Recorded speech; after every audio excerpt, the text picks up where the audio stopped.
papaano po yung mga meron pong suspension order ng ombudsman, no? Bagamat again, hindi pa ho naman to final kasi ombudsman pwede pa pong dumulog hanggang sa CA o Supreme Court yung mga local officials. Kapag ho sila nanalo sa halalan at wala naman silang mga protesta tungkol po sa paglabag sa election code natin, tuloy po ang proklamasyon nun.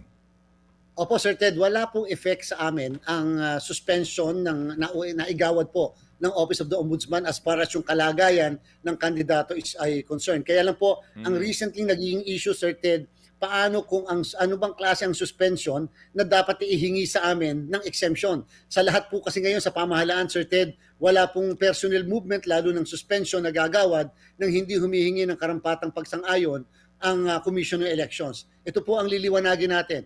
Kapag po ang suspension ng Office of the Ombudsman ay nakabase sa Anti-Graft and Corrupt Practices o Republic Act 3019, ang preventive suspension na yan ay hindi kinakailangan ihingi sa COMELEC ng kahit na anong exemption.